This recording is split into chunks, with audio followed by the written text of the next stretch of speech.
Hello friends, स्वागत है आपका नए वीडियो में। आज का हमारा टॉपिक है निकोल प्रिज्म। तो ये निकोल प्रिज्म होता क्या है देखते हैं। इंटर क्लासेस में अपन प्रिज्म पढ़े हैं। बीएससी में जो है एक खास प्रकार का प्रिज्म होता है जिसे निकोल प्रिज्म कहते हैं। जो है दो कैल्साइट का प्रिज्म होता है।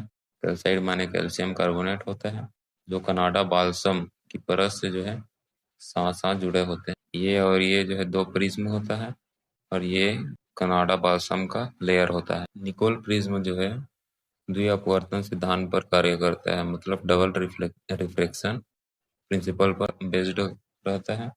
इसका यूज देखें तो ये जो है अनपोलराइज्ड लाइट को प्लेन पोलराइज्ड लाइट में बदल देता है। मतलब जो सनलाइट होता है अध्रुवित प्रकाश, उसको जो है ध्रुवित प्रकाश में बदलता है। अब इसकी रचना देख लेते हैं।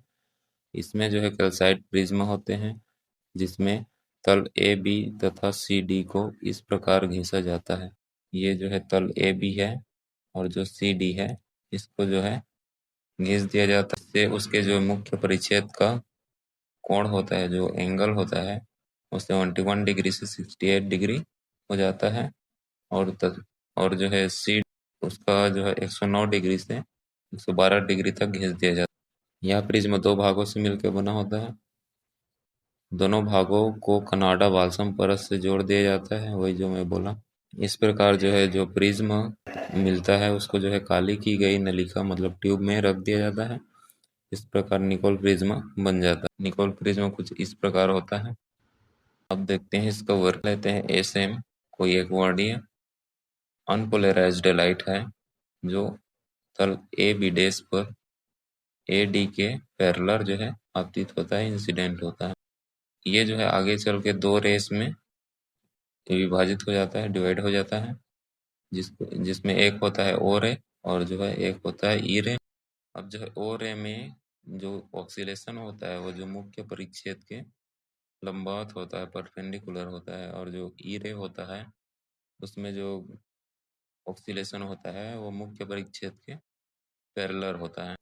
ओ रे के आपतन कोण जो है इंसिडेंट एंगल जो होता है वो क्रिटिकल एंगल से अधिक होता है, इसलिए इसका पूर्ण आंतरिक परावर्तन हो जाता है। इसे काली नलिका मतलब ट्यूब में जो है अवशोषित कर लिया जाता है। ई रे आपतित प्रकाश के समांतर निर्गत हो जाता है। जो ई रे होता है वो आपतित प्रकाश के समांतर जो है निर्गत हो जाता है। इस प्रकार प्राप्त प्रकाश समतल ध्रुवित होता है तथा कंपन समांतर होती है। जो ऑक्सीलेशन होता है वो पैरेलल होता है। अब देखते हैं जो ओ रे होता है उसका जो अपवर्तनांक है, रिफ्लेक्टिव इंडेक्स होता है, वो 1.66 होता है।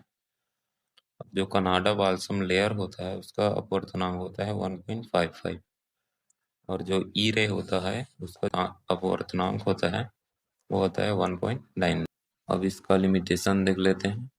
जो इंसिडेंट प्रकाश ना तो अधिक अभिसारी हो और ना ही अधिक अपसारी हो। मतलब जो आपतित प्रकाश इंसिडेंट लाइट जो है वो ज़्यादा कन्वर्जेंट नहीं होना चाहिए और ना ही ज़्यादा डाइवर्जेंट होना चाहिए।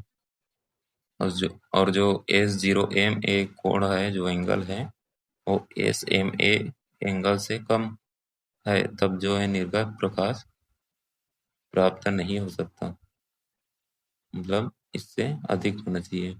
जो SEMA एंगल है वो SMA से अधिक है तो पूर्ण आंतरिक परावर्तन नहीं होगा और जो निर्गत प्रकाश प्राप्त नहीं होगा, इसलिए जो है ये एंगल जो है कम होना चाहिए। SM के दोनों ओर जो एंगल का वैल्यू है वो 14 डिग्री से कम होना चाहिए, तभी जो प्लेन पोलराइज्ड लाइट मिलेगा।